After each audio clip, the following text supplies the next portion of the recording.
While the eyebrow singeing pyrotechnics from the war machines was breathtaking, and the passion of the artilleryman inspired a kind of pro revolution attitude I think we could all really get behind at the moment, the real takeaway for me was viewing the Museum of Archaeology. Even though the show on that stage was mesmerising, really what stuck with me most wasn't on the stage, but yet to come.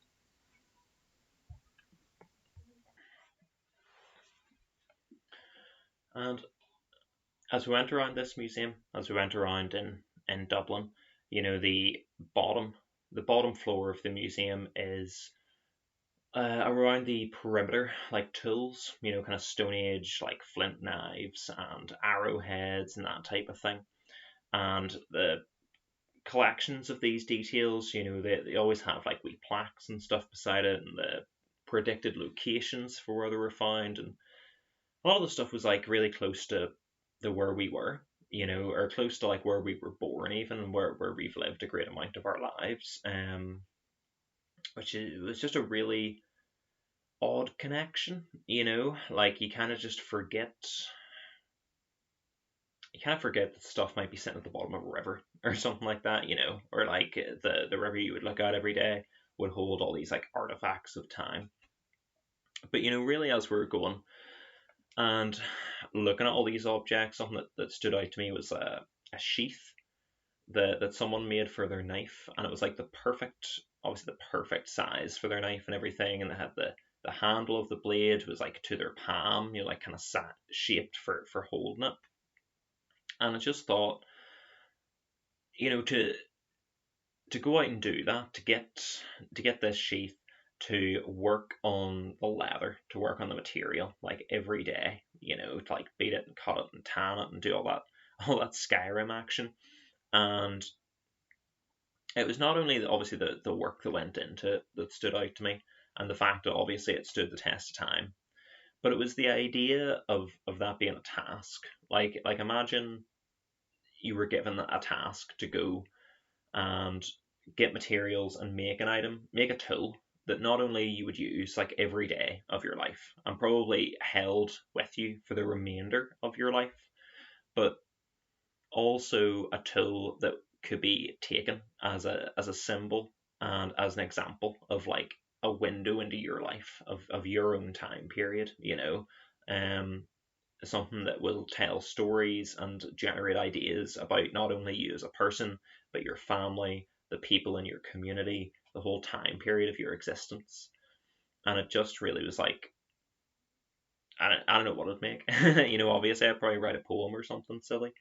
But yeah, it just really hit me with being around all of these tools. And in the center, there was like all these gold pieces of gold and stuff, gold jewelry and all. A lot of them had been like dumped into the earth as sacrifice, seemingly, or like an offering.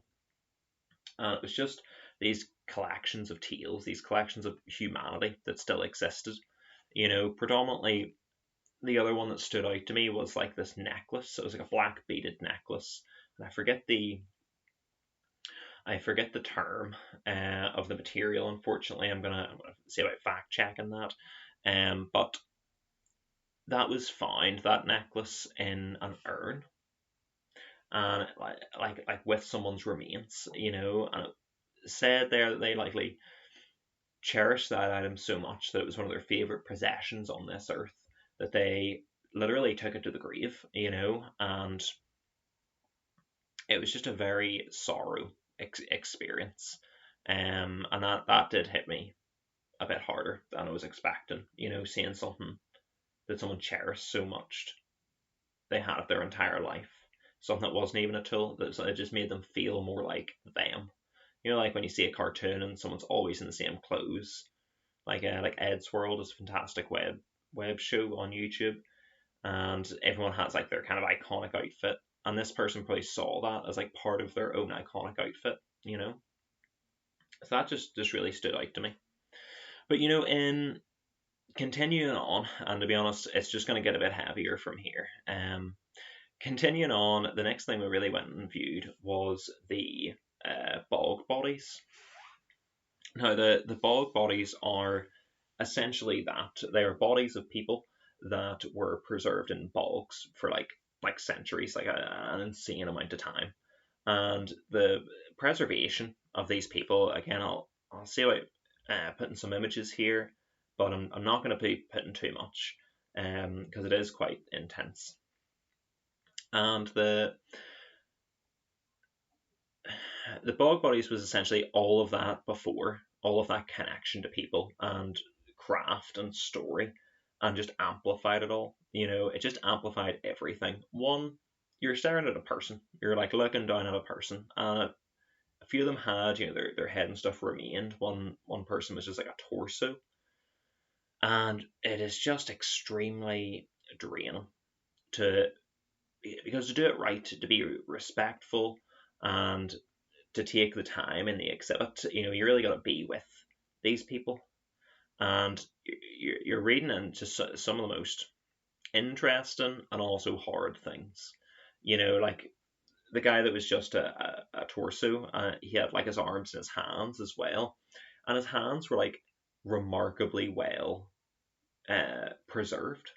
To the point that they legit. I mean, my hands are worse off. I don't even do hard labor, and that was the whole thing. Is like the guy's hands weren't heavily marked or scarred or anything, so they kind of predicted. He was like a speaker. He was someone that earned their living or that made their way through life more just speaking to people and dealing in things, instead of being like an apprentice in a workshop or something.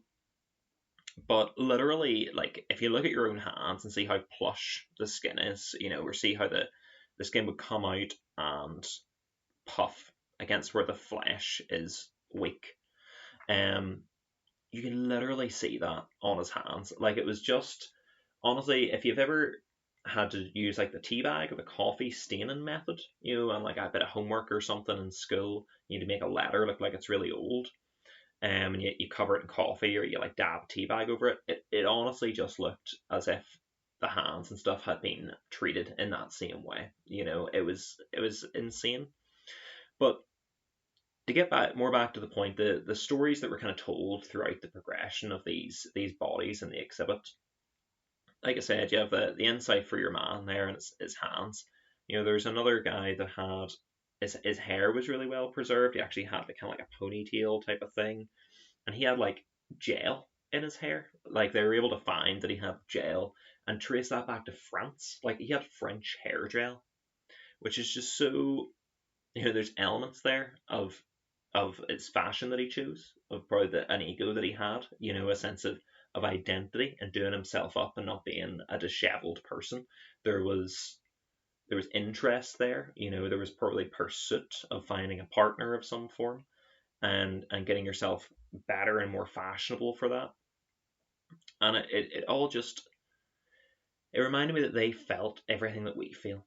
They felt the hope and the ego and the fear and the love and the anticipation and the dread and all of that is it was just such a connection to all of that, especially you see some of the poses and stuff that they were kind of in, because again the bodies for the most part it seemed there it talked about them passing from basically being a ritualistic sacrifice, which I go much deeper into in the article, but some of them were like strangled, or disemboweled and really intense stuff, but it was kind of not all the time a punishment or something. Sometimes it was seen as like an honor, like sacrificing yourself for the community, for the people that you love, and essentially a hope that the season that you would have a better offspring, not offspring, but you know what I mean. You would have a better season or whatever with the land and everything.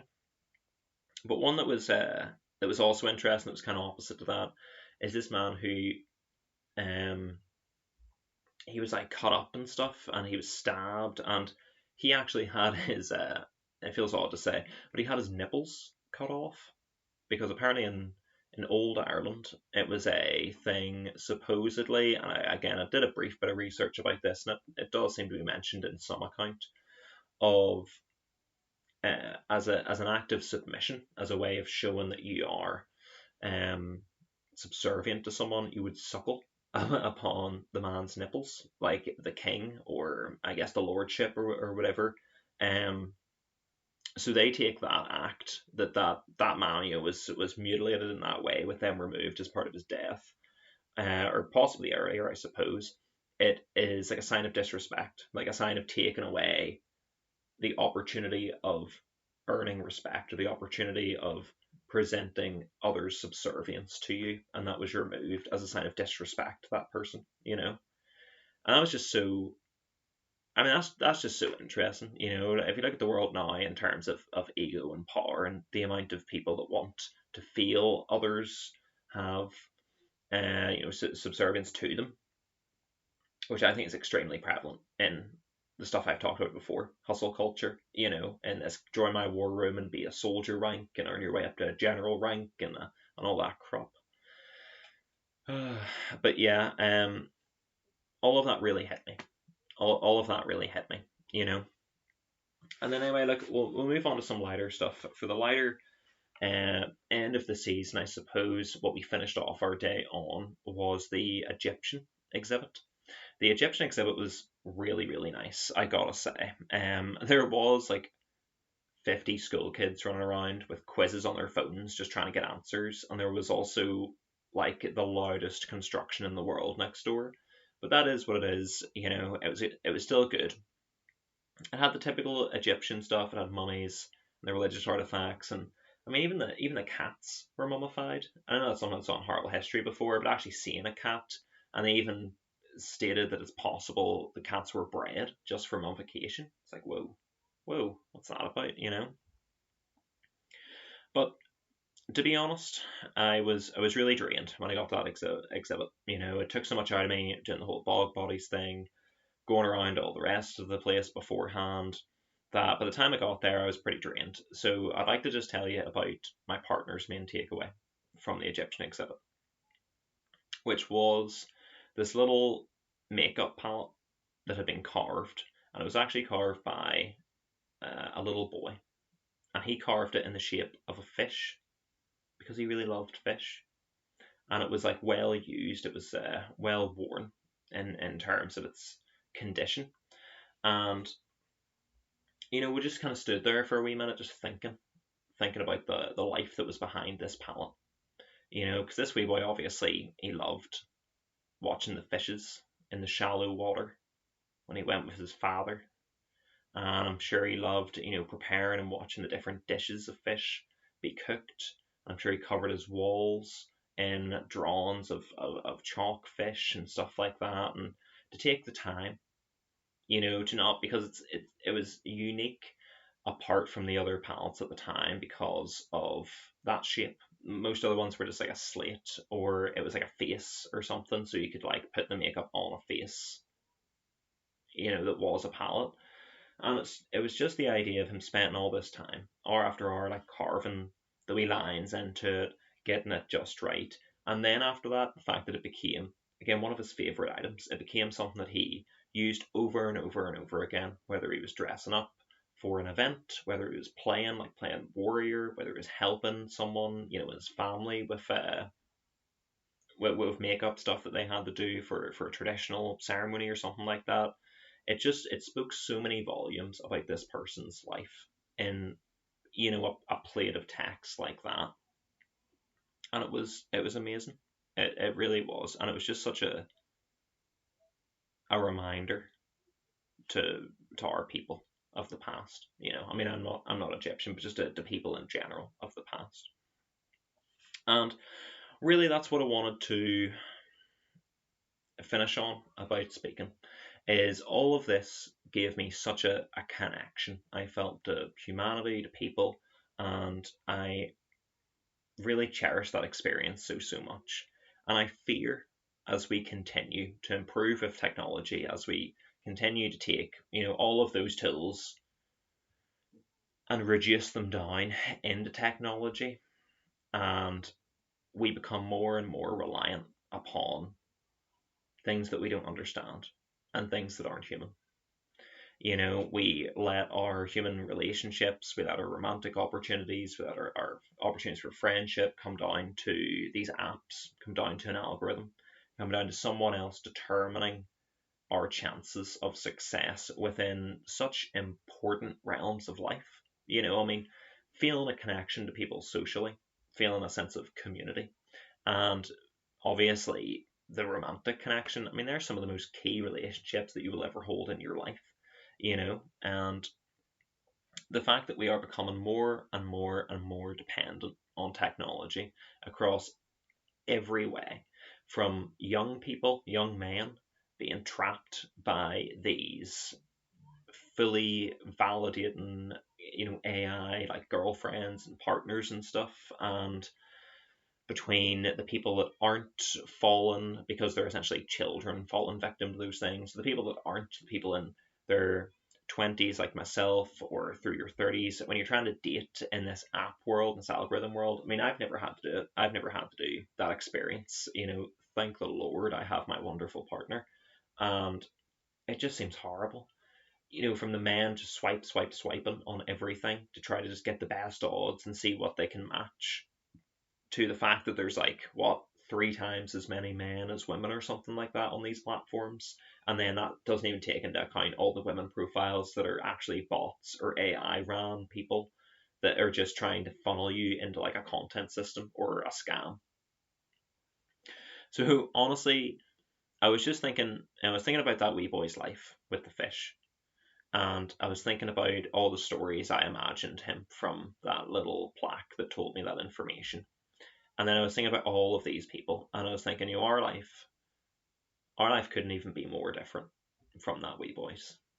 Except it could. It could be more different, And as we continue to delve into this full embrace of technology for it to soothe every part, from our romantic interests to our friendships to our entertainment, just being like 6 seconds to 30 to 2 minutes of like short little crap, like useless facts about Breaking Bad or about LeBron James's golfing hobby, and it's the only thing in it is the intention to steal your time for their purpose. And honestly, that's really the takeaway, I suppose, is to be more human, to go out and remember your connection with people, because remember, these machines won't remember us. They don't remember our joy, or our fear, or our sorrow. They just remember our data, and they're not here to help us. They are here as a mission from other people who have pure intent to the highest degree. Oh, so yeah, maybe it's time, we stop rushing forward and we start looking back. And then we'll all be a bit happier at least. All right. Once again, thank you for joining me on an attempt to understand. Obviously, I have had the sun coming in this entire time and it is about to blind me. So I will get going.